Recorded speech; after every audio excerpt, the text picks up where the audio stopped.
ఓం సాయిరామ్. సమర్థ సద్గురు శ్రీ సాయినాథ్ మహారాజ్కి జై. అందరూ కూడా బాగుండాలని మనస్ఫూర్తిగా కోరుకుంటున్నాను. సాయి భక్తులందరికీ కూడా ఆయురారోగ్యాలతో అందరూ బాగుండాలని ఆ భగవంతుణ్ణి, ఆ సాయినాథుని కృపా కరుణ కటాక్షాలు మనందరిపైన నిండుగా మెండుగా ఉండాలని మనస్ఫూర్తిగా కోరుకుంటున్నాను. బాబా గారిని ఈరోజు ఈ వాక్యం బాబాగారు మనకి ఎంతో సంతోషంగా ఆనందంగా ఉండాలని ఆ సాయినాథుని తరపున ఎంతగానో బాబావారిని కోరుకుంటూ ఉన్నానండి. రేపే గురువారం. రేపు కనుక ఈ గురువారం నాడు మనం ఈరోజు నుంచే ప్రిపరేషన్ స్టార్ట్ చేసుకుంటున్నాం. ఈరోజు బాబావారి సందేశం ఏంటి అంటే గనక, బిడ్డ, సాయినాథుని సాయిబాబా సన్నిధి ద్వారా నీకు అందిస్తున్న సందేశం తక్షణమే రేపే గురువారం. ఈ గురువారంతోని బెల్లంతో ఇలా చేసుకో.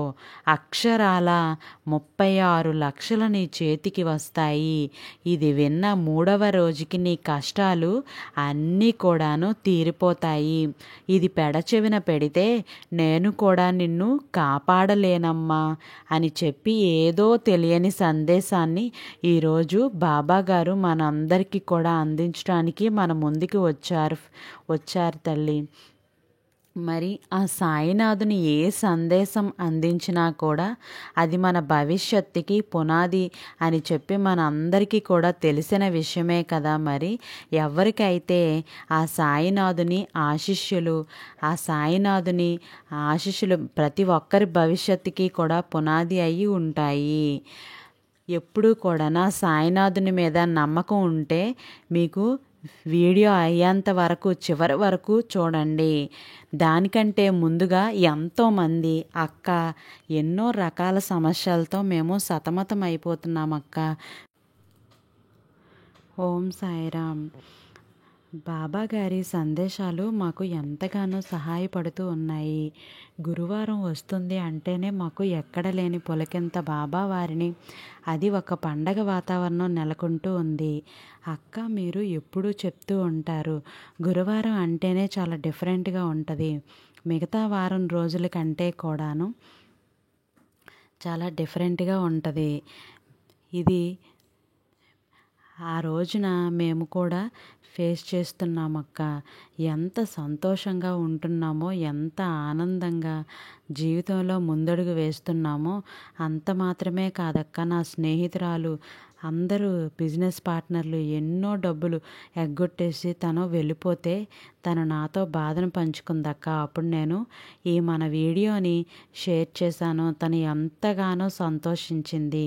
దానిలో చెప్పినట్టుగా పరిహారం అయితే తను చేసుకున్న వెంటనే ఆ పార్ట్నర్ తన తప్పు తెలుసుకొని ఆ డబ్బులు తీసుకొని వెళ్ళిపోయిన అతను మళ్ళా తిరిగి వచ్చి తనకు ఆ డబ్బులు ఇచ్చి మళ్ళీ బిజినెస్ని కొత్తగా స్టార్ట్ చేసుకున్నట్టుగా చేశారు. అయితే మీకు ఎంతో ధన్యవాదాలు అక్క. మేము నిజంగా మీకు ధన్యవాదాలు చెప్పుకోవాల్సిందే. నా స్నేహితురాలు నా దగ్గరికి వచ్చి చెప్తుంటే నిజంగా చాలా సంతోషం అనిపించింది. అలాగే మా అందరి జీవితంలో ఎటువంటి సమస్యలు ఉన్నా కూడా మీరు బాబా వారి దగ్గర ప్రార్థనలు పెడుతూ ఉన్నారు. అలాగే జీవితాల్లో ఎటువంటి సమస్యలు ఉన్నా కూడా బాబా వారి ఆశీస్సులతో అవి తొలగిపోతూ ఉన్నాయి. సమస్యలు అనేవి మీరు అసలు గురువారం రోజున మా కోసం ప్రార్థనలు పెట్టండి అక్క, మీకు చాలా ధన్యవాదాలు అని చెప్తూ ఉన్నారు. చాలా ధన్యవాదాలండి మీకు కూడా. ఎందుకంటే మీ సపోర్ట్ లేనిదే, నాకు ఈ బాబా వారి ఆశీస్సులు లేనిదే నేను ఇదంతా చేయలేను. మీరందరూ కూడా సుఖంగా బాగుండాలని చెప్పి నేను ప్రతిరోజు కూడా బాబా వారి దగ్గర ప్రార్థనలు పెడుతూ ఉన్నాను. అందరూ బాగుంటేనే బాబా వారు కూడా చాలా సంతోషపడుతూ ఉంటారు. నా బిడ్డలు సంతోషంగా ఉండాలనే బాబా వారు ఎప్పుడు తపన చెందుతూ ఉన్నారమ్మా అని మనకు ఎన్నోసార్లు సాయినాథుడు మనకు చెప్తూనే ఉన్నారు. బాబా వారు చెప్పినట్లు 100కి 1000% జరుగుతుందనే నమ్మకంతోనే సందేశాలను వినండి. ఇక ఈరోజు మన సాయినాథుని సందేశం ఏంటో తెలుసుకుందామా బిడ్డ? రేపే గురువారం రోజు బెల్లంతో ఇలా చేయమ్మా. ఇప్పటి వరకు ఎన్నో కష్టాలని అనుభవించావు, ఎన్నో బాధల్ని కూడా అనుభవించావు, ఎంతో నరకయాతనని చూసావు, మనశ్శాంతి లేని రోజులను కూడా గడిపావు కదూ, కష్టాలు తీర్చావా బాబా అని చెప్పి ఎంతో ఏడుస్తూ కన్నీరు మున్నీరు అయ్యావు. అయితే నీ కష్టాలన్నీ తీర్చడం కోసమే ఈరోజు నేను మీ ముందుకు వచ్చాను తల్లి. ఇలా చేస్తే కేవలం 3 రోజుల్లోనే ఉగాది వచ్చేలోపే నీ కష్టాలన్నీ కూడా తీరిపోతాయమ్మా. బిడ్డ, ఏది చేసినా కూడా నమ్మకంతో చేయాలి. నమ్మకం అనేది మనిషి యొక్క బ్రతుకుని నిలబెడుతుంది. అదేవిధంగా ఇది నాకు జరుగుతుంది అని చెప్పి కనుక నువ్వు తప్పకుండా ఒక నిర్ణయానికి వస్తే కనుక ఖచ్చితంగా విశ్వం అనేది నీకు దానికి సపోర్ట్ అనేది చేస్తూ ఉంటుంది. దాని కారణంగా నీ జీవితంలో జరుగుతుంది అన్న కార్యం ఏదైతే ఉందో అది తప్పకుండా 100కి 1000% అనేది జరిగే తీరుతుంది. కనుక నువ్వు తక్షణమే నేను చెప్పినట్లుగా చెయ్యమ్మా. నువ్వు ఏ కష్టంలో ఉన్నా సరే, ఏ బాధలో ఉన్నా సరే ప్రతి గురువారము కూడా నాకు దీపాన్ని పెడతావు కదా బిడ్డ. అయితే ఇప్పుడు నేను చెప్పినట్టుగా చేసుకో తల్లి.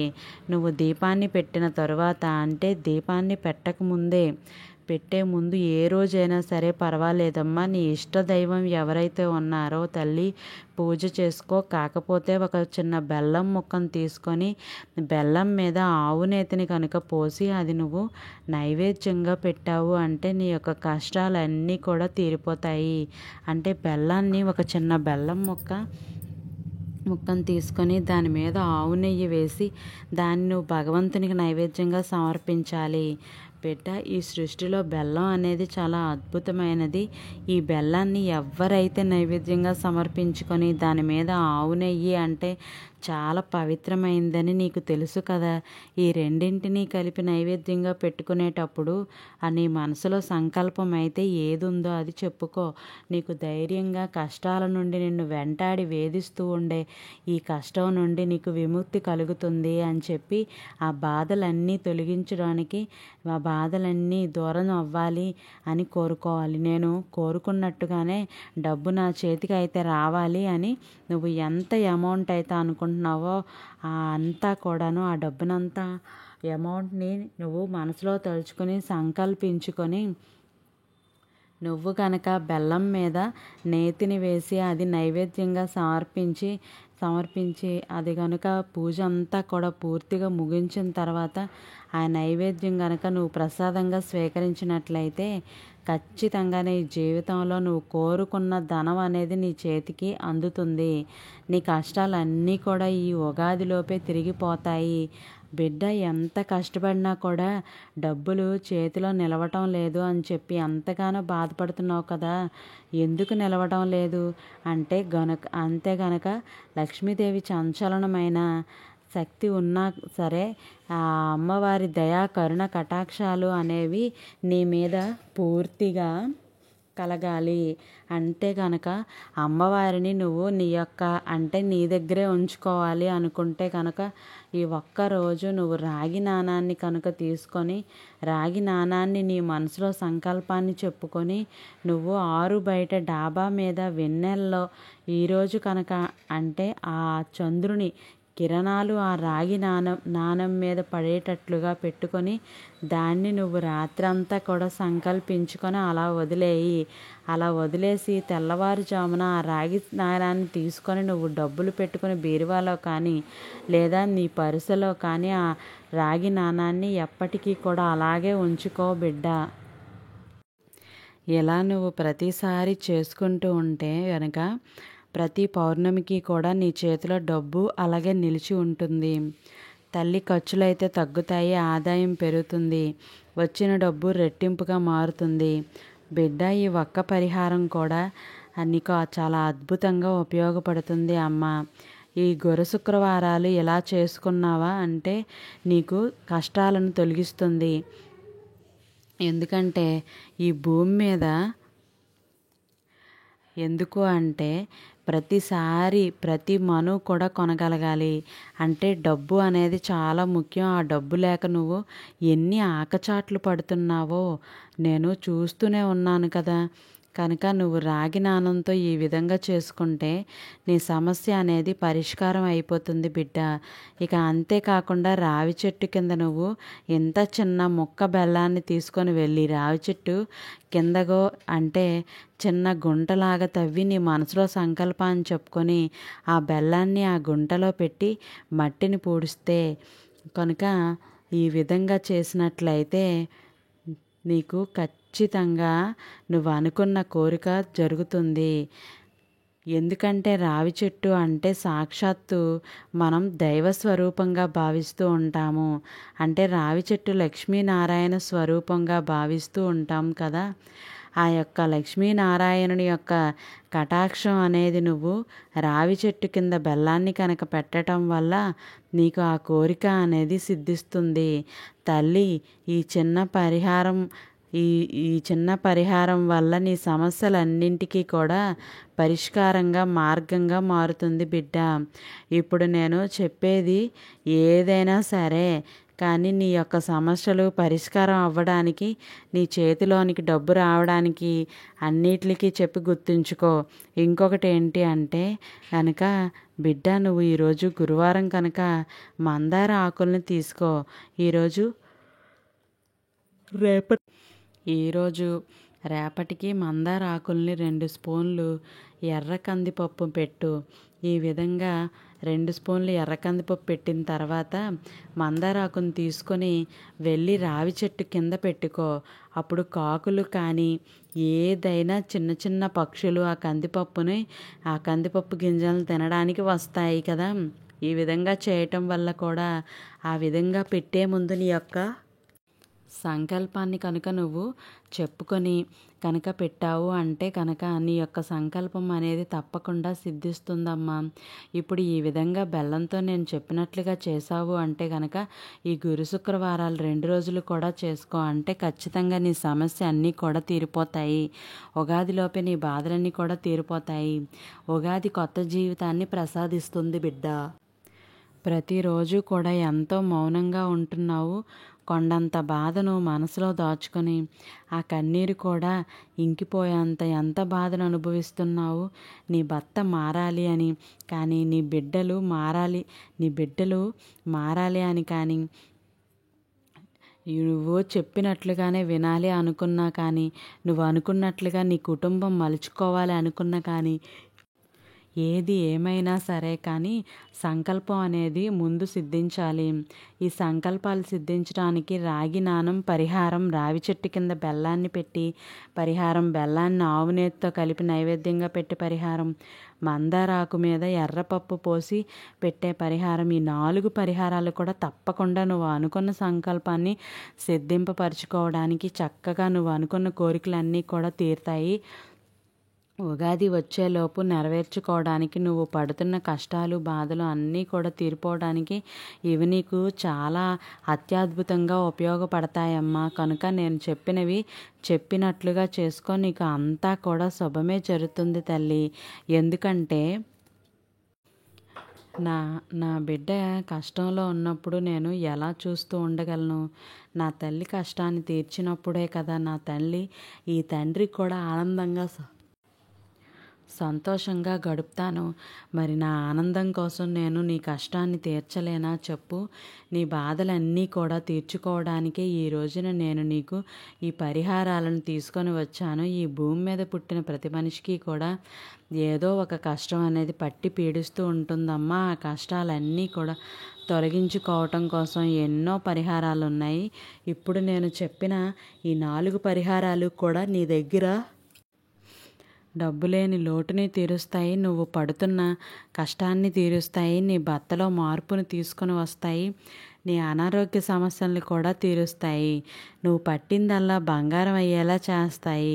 ఇవన్నీ నీకు అద్భుతంగా ఉపయోగపడతాయి. చూసుకొని నువ్వు చేసిన నీ జీవితంలో అత్యద్భుతమైన మిరాకిల్స్ అనేది ఉగాదితో ప్రారంభమవుతుంది.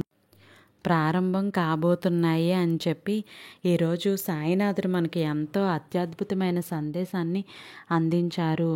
మరి ఈ సందేశంలో అంతరార్థం మనకు అర్థమైంది కదా. ఈ సందేశంలోని పరమార్థం మనకు బాబావారు 4 పరిహారాల రూపంలో చెప్పారు. 4 పరిహారాలు కనుక మనం మనకి ఈ కష్టాలు తీర్చడానికి ఎలా అయితే మనం ఎంతో ఇబ్బందులు పడుతున్నామో అవన్నిటిని కూడా మనం ఎదుర్కోగలిగే శక్తిని మనకి ఇవ్వటానికి ఈ 4 పరిహారాలు మన కోరికలు తీర్చుకోవడానికి మనకు సాయినాథుడు అందించినటువంటి మార్గాలు. మరి తప్పకుండా ఈ 4గింట్లో కనీసం రెండైనా కూడా చేసుకోండి, లేదంటే మొత్తమైనా చేసుకోండి. రేపే గురువారం అయినా చేసుకోవచ్చు. ఈ 2 చేసుకుంటే కనుక మీరు వచ్చే 3 వారాల్లో మీ జీవితం అంతా మారుతుంది. తప్పకుండా మన సాయినాథుని చెప్పినట్లుగానే తప్పకుండా ప్రతిరోజు ప్రతి ఒక్కరము కూడా చెప్పినట్లుగా చేసుకొని తీరాలి అని చెప్పి ఈ రోజున మన సాయినాథుని చెప్పిన సందేశంలో ఉన్న ఈ అంతర్యం మీ అందరికీ కూడా అర్థమైంది, నచ్చింది, నమ్మకాన్ని కలిగించింది, అర్థమైంది అనుకుంటే మీకు నచ్చినట్లయితే కనుక తప్పకుండా ప్రతి ఒక్కరికి కూడాను ఈ పరిహారాన్ని తెలియచేయండి. మీరందరూ కూడా సంతోషంగా ఉంటారని మనస్ఫూర్తిగా కోరుకుంటున్నాను. ఈ పరిహారాలు తప్పకుండా చేసుకుందాం. మనం అందరం కూడా ఈరోజు నుండి చాలా అత్యద్భుతమైన బుధవారం ఈరోజు మంచిగా కనుక మనం ఈ విధంగా చేసుకొని మనం స్టార్ట్ చేసుకున్నట్లయితే ప్రతి ఒక్కటి కూడాను మనకి మన జీవితంలో ఏదైతే కావాలో అది అనుకున్నామో అది మనకు దక్కే తీరుతుంది. ఇంకా ఆ సాయినాథుడు ఈ విధంగా మనం ముందుకు వెళ్ళటానికి ఇంకా చాలా విషయాలు చెప్పాలని ఆశతో వచ్చారు అని చెప్తున్నారు. తప్పకుండా మనం మన సాయినాథుని చెప్పింది ఆచరించి దానిని అమల్లో పెట్టుకునే ప్రయత్నం అయితే చేద్దాం. మరి మన సాయినాథుడు చెప్పే ఆ సందేశాన్ని తప్పకుండా ఇంకా తెలుసుకునే ప్రయత్నం అయితే చేద్దామండి. ఎక్కడ కూడా స్క్రిప్ట్ చేయకుండా చూడండి. ఈరోజు బుధవారం కదండి, రేపే గురువారం. మనకు మన సాయినాథుని ఏది చెప్పినా కూడా చాలా అత్యద్భుతంగా పనిచేస్తుంది అని చెప్పి మన అందరం కూడా నమ్ముతూ ఈ సందేశాన్ని వినే ప్రయత్నం చేద్దాం రండి. ఇవాళ నువ్వు కోరుకున్నంత డబ్బు కావాలి అని నువ్వు ఆశపడటానికి కారణం ఉంది బిడ్డ. ఆ డబ్బులు, ఆ లక్షల అద్భుతం అనేది చెప్పి ఎందుకు అన్నానో నీకు ఈ చిన్న కథ ద్వారా కూడా తెలుసుకోవచ్చు తల్లి. ఒక ఊర్లో ఒక వ్యాపారస్తుడు ఉన్నాడమ్మా. ఆ వ్యాపారస్తుడికి తన భార్యకి ఎప్పుడూ కూడా గొడవలు జరుగుతూనే ఉండేవి. అయితే చీటికి మాటికి కూడా భార్య అలుగుతూ ఉండేది. కానీ తన భార్య చాలా మంచిది. తన కోసం ఇష్టమైనవన్నీ కూడా చాలా చక్కగా వండి పెడుతూ ఉండేవారు.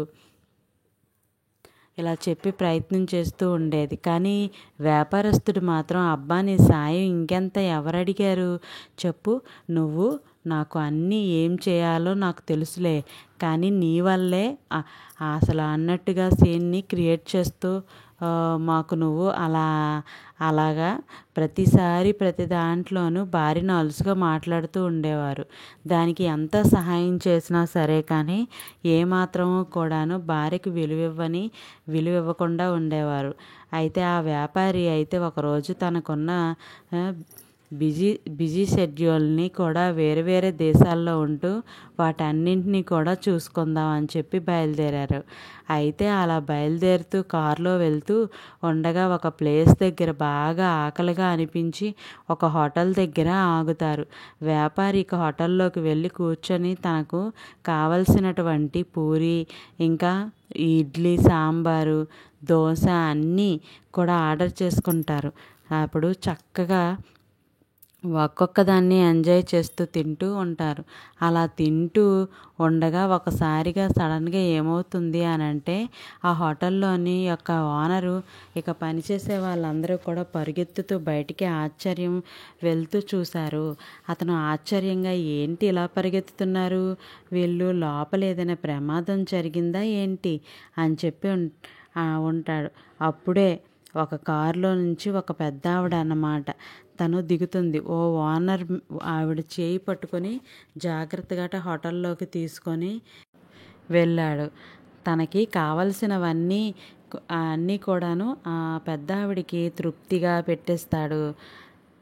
దగ్గరుండి పెద్దావిడ తిన్న తర్వాత ఓనర్ని ఆశీర్వదించి మళ్ళీ వచ్చిన కారులోనే తను వెళ్ళిపోతుంది.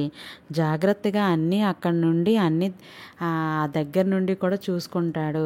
ఆ పెద్దావిడ ఆ వ్యాపారస్తుడు అప్పుడు ఇతను అడుగుతాడు అనమాట. ఏంటండి మీరు అంతగా ఆవిడకి అంత గౌరవాన్ని ఇచ్చి పంపిస్తున్నారు, అంత మంచిగా దగ్గర ఉండి అన్నీ చూసుకున్నారు, డబ్బులు కూడా తీసుకోలేదు, ఒకవేళ ఆవిడ మీ అమ్మగారా ఏంటి లేకపోతే అని చెప్పి ఓనరు ఆ హోటల్ అతన్ని అడిగితే, ఏమైనా నాకు ఏం అర్థం కాలేదు, ఒకసారి చెప్పండి అంటే, కాదండి, మా అమ్మగారు కాదు, ఈ హోటల్ ఓనర్ కాదు, తను మా టీచర్ గారండి అని చెప్పి అంటారన్నమాట ఓనరు.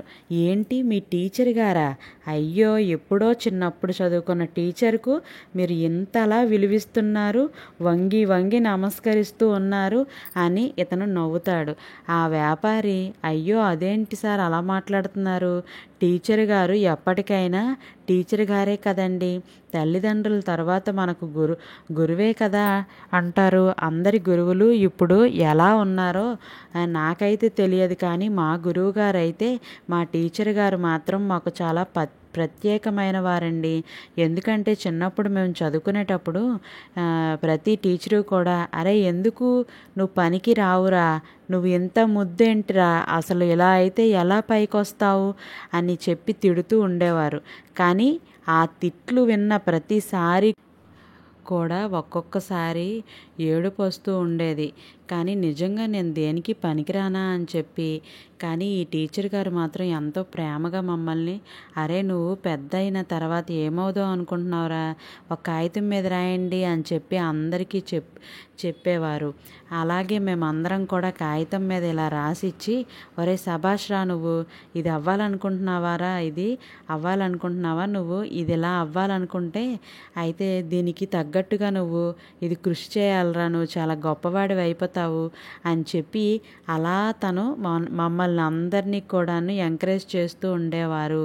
మా క్లాసులు 40 మంది ఉంటే ఎప్పుడు కూడా మమ్మల్ని పొగుడుతూనే ఉండేవారు. చివరికి మాకు 10th క్లాస్ వచ్చింది అన్న టైంలో 10th క్లాసు అయిపోయే రోజుకి అసలు ఈ 40 మంది వేరే సెక్షన్ కదా, పిల్లలు పాస్ అవుతారా ఏంటి అని చెప్పి అనుకున్నాం అందరూ. కానీ వారందరూ కూడా నోటి మీద వేలు వేసుకునేటట్లుగా మేమందరం కూడా ఫస్ట్ ర్యాంక్లో పాస్ అవ్వటం జరిగింది. దానికి అందరికీ కూడా కారణం మా టీచర్ గారే. అదే ఇప్పుడు వచ్చారు కదండి, ఆ మేడమే స్కూల్లో నుంచి వచ్చేటప్పుడు మా కోసం అందరికీ కూడా ఒక పుస్తకాన్ని రెడీ చేసి ఇచ్చారు. ఆ పుస్తకంలో మేము ఏమవుదాం అనుకున్నామో అవన్నీ, దానికి కావలసినటువంటి డీటెయిల్స్ అన్నీ కూడా, చేయవలసినవన్నీ కూడా ఎంత ఓర్పుగా మాకు రాసిచ్చారు. ఇప్పటికీ కూడా ఆ పుస్తకం నా దగ్గరే ఉంచుకున్నాను. నేను ఈ రోజున ఒక హోటల్ని పెట్టుకున్నాను, నేను నెలకి ఇంత డబ్బు సంపాదిస్తున్నాను, ఇన్ని లక్షల డబ్బులు అని, ఇన్ని లక్షల డబ్బులు సంపాదిస్తున్నాను అని అంటే, ఇంకేదైనా చేస్తే నాకు ఇన్ని డబ్బులు వస్తాయా, కానీ నాకు ఇదంటే ఎక్కువ ఇంట్రెస్ట్ కనుక నేను ఇది చూసుకున్నాను. స్పెషల్ ఇంట్రెస్ట్ ఉంటుంది కాబట్టి ప్రతి ఒక్కరూ కూడాను ఒక ఇంజనీర్ అవ్వాలి, ఒక డాక్టర్ అవ్వాలి అని చెప్పి అంటూ ఉంటారు కదా. కానీ ఆ స్టూడెంట్కి పర్సనల్గా ఏది ఇష్టమో ఎవ్వరూ కూడా తెలుసుకోలేకపోతున్నారు. అతని మీద లేనిపోని బరువునంతా కూడా పెట్టేసి, ఇదే చేయాలి నువ్వు అని చెప్పి ఎక్కువ బలవంతం చేస్తూ ఉంటారు. కానీ మా టీచర్ గారు మాత్రం, మా తల్లిదండ్రులు కూడా మారారు. మా టీచర్ గారు చెప్పటం వల్ల నన్ను హోటల్ పెట్టుకోవడానికి అనుమతి ఇచ్చారు. ఇవాల్టి రోజుల్లో ఇండియాలో కల్లా కూడా నాది నెంబర్ 1 హోటల్గా, నా హోటల్లో క్షణం కూడా ఖాళీ ఉండదు. ఎప్పుడు వచ్చేవాళ్ళు పోయేవాళ్ళు ఇలాగే నా హోటల్ అంతా కూడా లక్ష్మీ కటాక్షంతో, మా యొక్క టీచర్ గారి ఆశీర్వాదంతో కలకల్లాడుతూ ఉంటుంది అని చెప్పి చెప్తారన్నమాట. ఇక వెంటనే ఒక్క నిమిషం కూడా, అంటే ఆ యొక్క మాటల్లో ఏమర్థమైంది అంటే కనుక, వ్యాపారస్తునికి మనిషికి పొగడత అనేది చాలా ముఖ్యం. ఒక మనిషిని తిట్టడం వల్ల వచ్చే లాభాల కంటే కూడా పొగడటం వల్ల వచ్చే లాభాలే ఎక్కువగా ఉంటాయండి. ఒక మనిషిని పాడైపోవాలి అన్నా కూడా, మనిషిని బాగు చేయాలి అన్నా కూడా, ఒక ఒక ఏదైనా దేనికైనా సరే తిట్లు ఎంత కారణం అవుతాయో మనిషి బాగుపడటానికి కూడా పొగడ్తలు కూడా అంతే కారణం కనుక మనిషి ఎప్పుడూ కూడా పొగడ్త అనేది చాలా ఇంపార్టెంట్. దీన్నే కనుక మెచ్చుకోవటం అని కూడా అంటాం. అయితే ఇప్పుడు నా భార్య మీద ఇది ఎంతవరకు పనిచేస్తుందో చూద్దామని చెప్పి ఫోన్ చేసి, ఈరోజు నువ్వు రాత్రి ఒక కూర వండావు చూసావా, ఆ కూర నాకు చాలా నచ్చింది. నువ్వు చెప్పిన సలహాని నా బిజినెస్ పార్ట్నర్కి కూడా ఫోన్ చేసి చెప్పాను. తను కూడా ఓకే చేశాడు. దానికి నీకు చాలా థ్యాంక్ యూ. ఇక నీ మాట వింటున్నందుకు నాకు ఎన్నో లాభాలు కూడా వస్తున్నాయి అని చెప్పి భార్యకి చెప్తాడనమాట. ఆ వ్యాపారి పొగడాలని చెప్పి భార్య చాలా సంతోషంగా, పట్రాని సంతోషంతో థ్యాంక్ యూ అండి, థ్యాంక్ యూ అండి, థ్యాంక్ యూ సో మచ్ అండి అని చెప్పి నవ్వుతూ తన భర్తకు చెప్తూ ఉంటుంది. అప్పటి వరకు గొడవ పడుతున్న భార్యాభర్తలు ఇద్దరూ కూడా సంతోషంతో, వారి మనసులో ఆనందంతో నిండిపోయి, ఇక ఆ వ్యాపారస్తునికి కూడా అర్థమవుతుంది, నిజంగానే నా భార్య నా కోసం ఎన్నో చేసింది, కానీ ఒక్కసారి కూడా తనని నేను మెచ్చుకొని ఎరగను కదా అని చెప్పి అనుకుంటే, తను తప్పు ఏంటో తను తెలుసుకొని తన భార్యని ఎప్పుడూ కూడా మెచ్చుకుంటూ ప్రేమగా చూసుకోవాలి అని నిర్ణయించుకుంటాడు. అయితే ఇక్కడితో కథ బాబాగారు చెప్పింది ముగిసింది. సాయినాథుని చెప్పాలి అనుకుంటున్న నీతి ఏంటి అంటే గనక, బిడ్డ అర్థమైంది కదా నీకు, నువ్వు నీ బిడ్డల్ని తిట్టకూడదమ్మా, మెచ్చుకుంటున్నావా? ఇప్పుడున్న సమాజంలో మెచ్చుకోవడం చాలా ముఖ్యం. బిడ్డ, ఒక మనిషి నాశనం అయిపోవాలి అంటే గనక తిట్లు ఎంతవరకు పనిచేస్తాయో ఉంటాయో అంటే, నువ్వు చదవవురా, నువ్వు అసలు చదవవు, నువ్వు చేయవురా, నువ్వు ఎందుకు పనికిరావురా అనే మాటలు ఆ మనిషి నాశనానికి మెట్లుగా ఉపయోగపడతాయమ్మా. అదే నువ్వు ఏదైనా సరే సాధించగలవు, నీ దగ్గర సత్తా ఉంది, ఇది కాకపోతే ఇంకొకటి చెయ్యి, నీకు ఏది ఇష్టమైతే అదే చెయ్యి అనే మాటలతో చాలా ధైర్యంగా ఉంటుంది. మరి నీకు ఎందులో ఇష్టమో నువ్వు దానికి నా సపోర్ట్ అనేది ఎప్పుడు నేను నీకు ఇస్తాను బిడ్డ, దానికి అండగా నేను ఎల్లప్పుడూ తోడుంటానమ్మా. ఇవాళ రోజున నెలకి నువ్వు ఇన్ని లక్షలు సంపాదిస్తున్న ఆ హోటల్ ఓనర్ని చూసావు కదా, మరి నీకంటూ ఒక స్పెషల్ ఇంట్రాక్షన్ ఉంటుంది. చూడు బిడ్డ, నువ్వు దానికి నీకు లక్షలు వస్తాయని చెప్పి నేను చెప్పను, కానీ నీకు నచ్చిన పని చేసుకుంటూ రూపాయి సంపాదించుకున్నా కూడా మన మనసుకు నచ్చే ఆనందమే వేరు కదా బిడ్డ, అర్థమైంది కదా నీకు అని చెప్పి ఈరోజు సాయినాథుడు మనకు చాలా అత్యద్భుతమైనటువంటి సందేశాన్ని అయితే అందించారు కదండి. ఈ సందేశంలో మనం అందరం చేసుకోవాల్సింది కానీ ఎంతో గొప్ప అర్థం దాగి అయితే ఉంది. మరి ఈ సందేశం మీ అందరికీ కూడా నచ్చింది అని అనుకుంటున్నాను. ప్రతి ఒక్కరూ కూడాను దీన్ని విన్న తర్వాత ఏం చేయాలో కూడా మీకు తెలుస్తుంది కదండి. ఐ హోప్ ఈ వీడియో మీకు నచ్చే ఉంటుంది. ఒక్క లైక్ అయితే చేయటం వల్ల చాలామంది సాయి భక్తులకి ఈ వీడియో అనేది చేరుతుంది. సర్వే జన సుఖినో భవంతు. Thank you for watching.